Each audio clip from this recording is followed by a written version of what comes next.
this year's like societal conversations are happening for the better.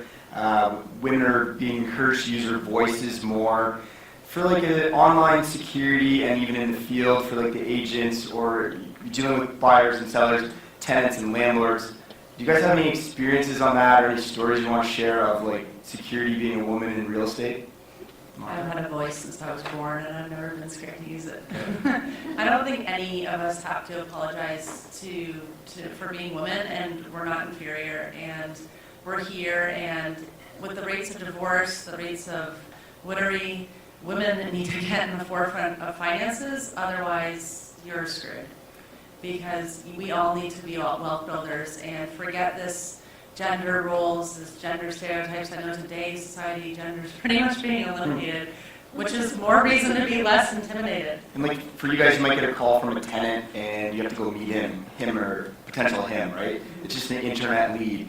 You guys, it's a quick phone call at the listing. At the end of an open house, I would just run over there, but it might be something you guys need to be concerned about potentially. Be concerned. Be smart. We're all smart. We gotta look out for ourselves in this world. It's just common sense. It's common sense. Anything can happen, and don't think you're above commonalities. Just use common sense. I never meet with any male investors alone, including I do a lot of capital raises for developers. So that's different because you're in a room with a group. A boardroom or something. But I need to meet someone privately or to you gotta be smart. For sure. The other piece of it is, whether you're a guy or girl or whatever, it's about your time. So as an investor, I will not go to a rental property to show one tenant. I will have them each come within 10 minutes apart, and I'm going to book it for an hour, and they're all going to be there together. So I think it's a matter of, yes, okay, it's a safety point, but it's also my time. I'm not driving to Brantford to show one tenant one house once. Just makes no sense. Half of them don't even show up anyways. When I started in real estate, I didn't even really think about that. And then the first brokerage that I was at, we had a police officer come in about realtor safety, and I was just sitting there like, what? That could happen? And then, so they taught us all kinds of things about just, like your gut feeling, like always being aware of your surroundings, and like telling us stuff like if you're showing a client that you've never met before, like you keep a certain distance, you never walk in front of them. Like there's just little things that are like now burned into the back of my mind that I remember with things like that. And like I use the Find Friends app on my phone when I'm showing people that I've never met, and I'll like call my sister and be like, this is where I'm going. If I don't text you by this time, then there's probably a problem. And she's like, yeah, okay, whatever.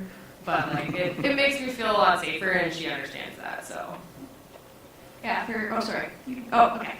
So for me, I bought a house in an up-and-coming neighborhood, which is code for not the greatest neighborhood right now. So my strategy has kind of been a kill them with kindness. So my neighbors, I have tenants on one side, homeowners on the other side. I talk to them, I'm nice to them, I introduce myself, and then they look out for me. They see that I'm just a nice person and that I'm a human now, and they want to look out for me. So they let me know if they see somebody weird in my backyard or like if something's up. And just gut feeling's a big thing. I think that goes for anybody in any situation. Just trust your gut. Don't get yourself into a stupid situation. And if you do, be smart about it. And I think that goes for any facet of life. And I think kill them with kindness is kind of my go-to. I love the kill them with kindness. As an agent, personally, that has worked beautifully for me always. Because it does happen. It tends to be older men who have been in the business, who have been realtors for like life. I've been doing this for 30 years. Yeah, I know everything. Everybody's got that call before, right? Oh yeah, and there's some of them that they just want a reason to be totally mad and yell at everybody. So I don't know if you've tried these calls, but I don't even know that there's something wrong, and all of a sudden there's somebody screaming in my ear before I've had a chance to say anything. So my strategy is always just smile and just keep being super nice and don't let it affect me. And it's amazing how fast everything just diffuses, and then you can have normal conversations instead of everybody being upset. And then the other thing, as an agent, I was warned as well, especially as a young woman. I've heard stories of people, just getting picked off of the internet based on their profile picture and getting a weird call. So I learned you just have to ask a lot of questions, really find out what's this person looking for, get specific details, and for 2 reasons, like you said, you don't want to waste your time. First of all, make sure they're actually a serious buyer or seller. So that's the first thing. Don't waste your time, and also it helps you protect yourself. Yeah, just to second that, with Instagram, I get a lot of messages from potential buyers and clients, which is what that's the point. Yeah. But yes, I do. I definitely I stick to real estate strictly. I don't tend to veer off and have conversations about life because we can do that when we're looking at houses. But again, about the time, I'm only one person, so we need to qualify. It's been like that for years. We qualify buyers before we actually spend the time going out and looking for them. But yeah, I had to turn off my messages on my thing just because I was getting some really weird things. And the thing is when you get weird messages like that, you don't know how to respond to them because you don't want to be rude because you don't want that person being like, oh, he's a bitch. But then you also don't want to lose that potential. You would like to, and I love my job and I take it very, very seriously. If I wanted to get hit on, I'd go to the bar. It's true. I'm here as a professional. It's true. When you come into my open house, I'm not there for you to, chat with me about what I did last night. That's not, and I don't know. It's just when I'm in my zone, it's very hard to get me out, and I've been told that I'm very stubborn by a lot of men. I think Cassidy hit it nail on the head. You ask those questions, you probably can figure it out in 2 seconds. Well, and really the gut feeling, it's a human instinct. And it's funny because you got that the other day. You had you had a buyer, and I think it was a woman actually. But our boss was telling us the story, and she was like, "Yeah, Ali just had this gut feeling."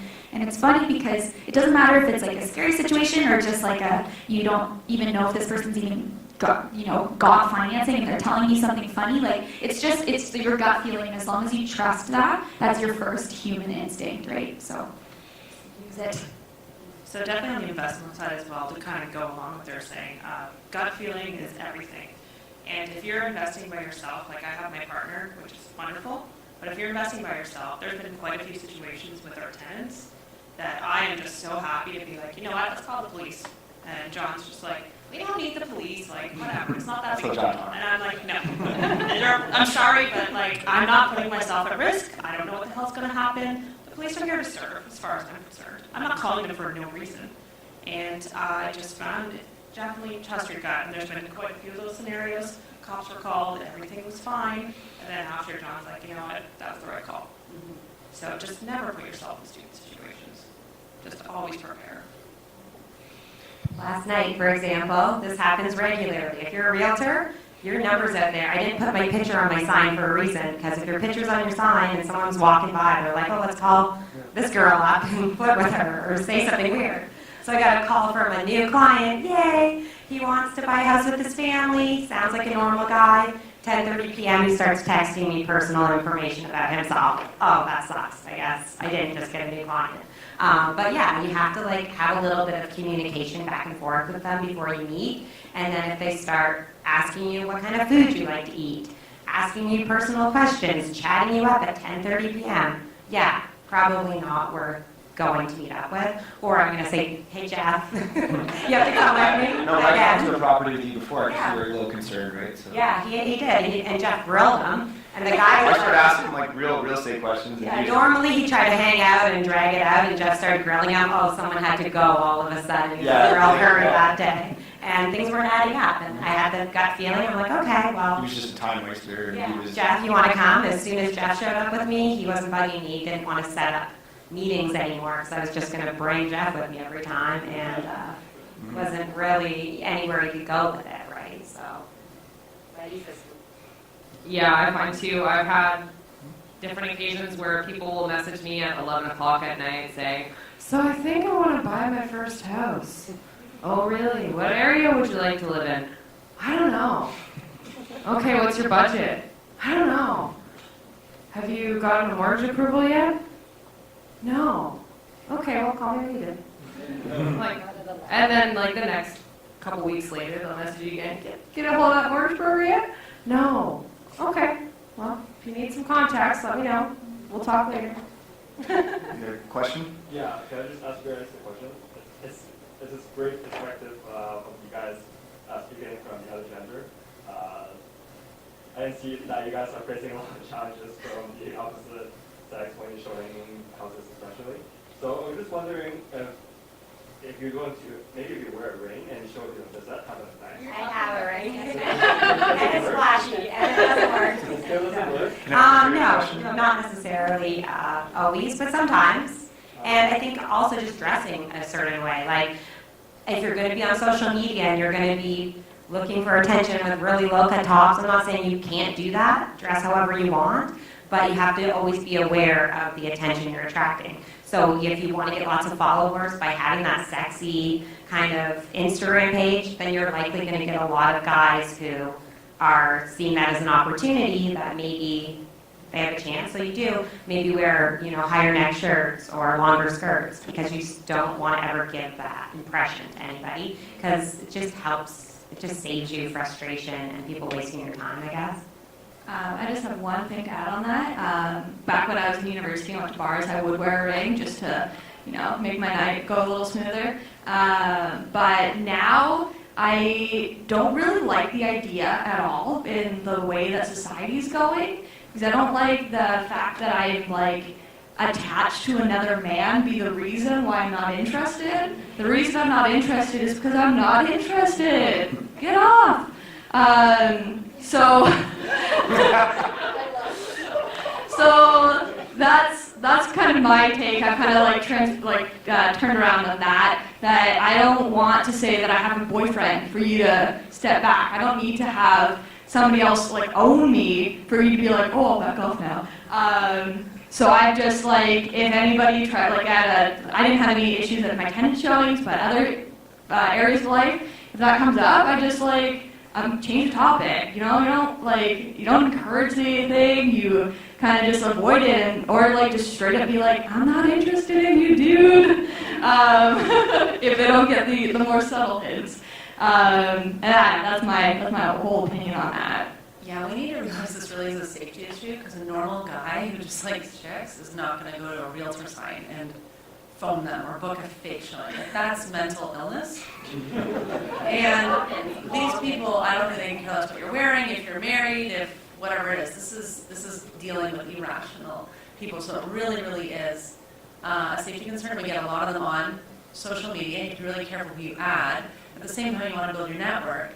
But I mean, Vaughn's always laughing at me because I'm always screening these people that you're adding. Because you want to meet people. And I met people this weekend that I never met before through social media. You can make genuine connections. And then you have the creeps.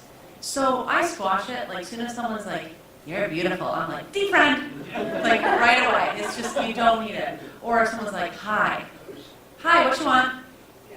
Just squash it right there. Oh, I'm interested in blah, blah, blah. Can you send me, If they can't tell you what they want after the first thing, I mean, we need to squash these creeps because you want quality people on your social media anyway. So.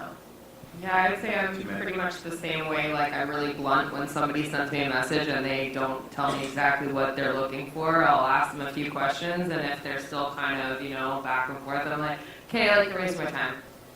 I'm pretty blunt about it, and if people are being creepy, I'll be like, no, see ya. And you kind of have to do that. All right.